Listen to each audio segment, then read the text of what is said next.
Have you ever met somebody with an addictive personality? Do you have an addictive personality?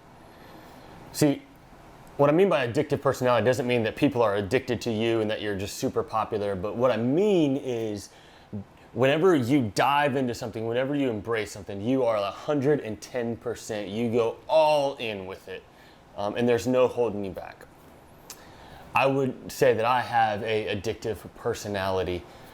See, a few years back, I got on a sweet tea kick, and I love my sweet tea. I have since I was a little kid, but a few years ago it got pretty bad, and I jumped in. And now this isn't like just your normal sweet tea. This is like where it's kind of sweet. This is your southern sweet, like put a little bit of tea in my sugar sweet.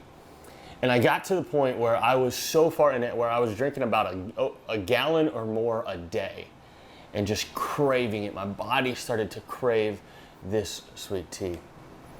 Now I understood that this is not healthy for me at all because of how much sugar I was putting in my body. So what I decided is I just quit and I stopped drinking sweet tea altogether. Now I still love it, but during that time where I was trying to stop my body, I could feel my body craving it and wanting that sweet tea.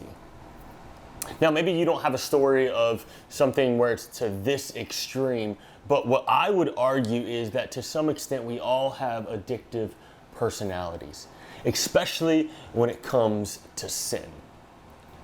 See, last week Bryce talked about how the fall of man happened and sin entered the world in this great deception. See, sin entered the world, and when sin entered the world, it became addictive. And it became something that mankind struggled with and wanted more and more of.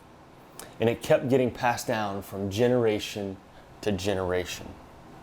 From Adam and Eve to Cain and Abel. And so over the course of 10 generations from Adam to Noah, sin continued to grow and become more prevalent in people's lives, and people's lives became more and more addicted to sin. And we come to the story of Noah. And sin has become so addictive and so just common throughout the land that God says this in Genesis 6, verse 13. God said to Noah, "I am going to put an end to all people, for the earth is filled with violence.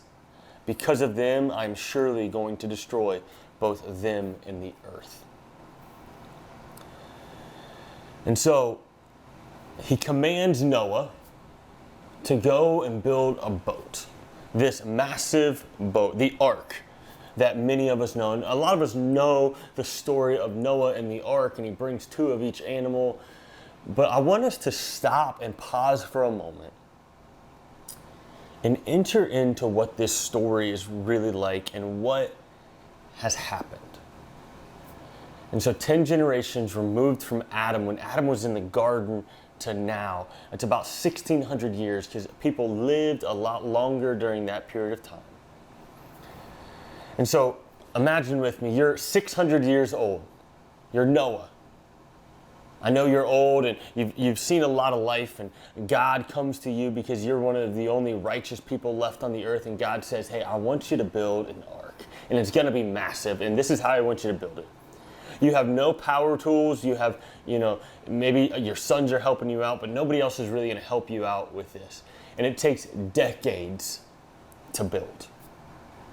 And you just are constantly building. And why are you building it? Because God says it's going to rain. And it's going to flood the earth. Now,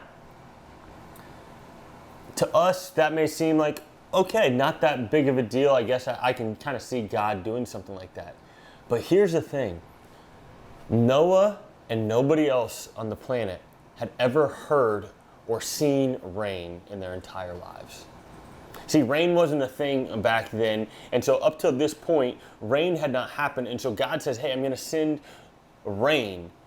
It'd be like kind of like God saying to you, "Hey, it's going to gleep. I need you to build a massive bunker."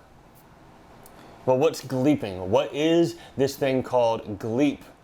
What's it going to be like? But Noah doesn't speak on this side of the flood. And so we see him just be obedient to what God says and listen and obey God. And he builds this massive ark, and him and his 3 sons and their wives and his wife, they enter this ark with 2 of each animal.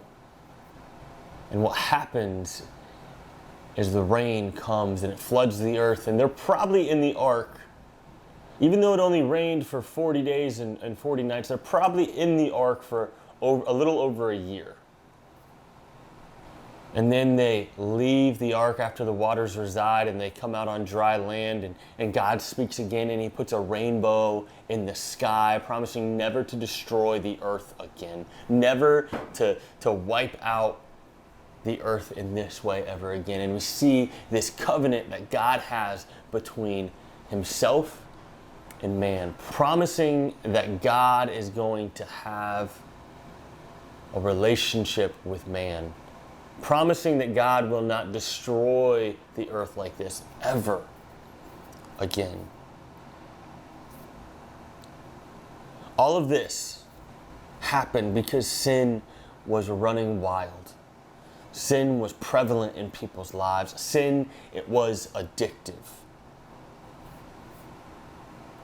And we can continue to see God's hatred of sin from the beginning of this, where sin tore people apart, tore the relationship between God and man apart. And we see God start to very slowly redeem his story and bring back to his people and making promises.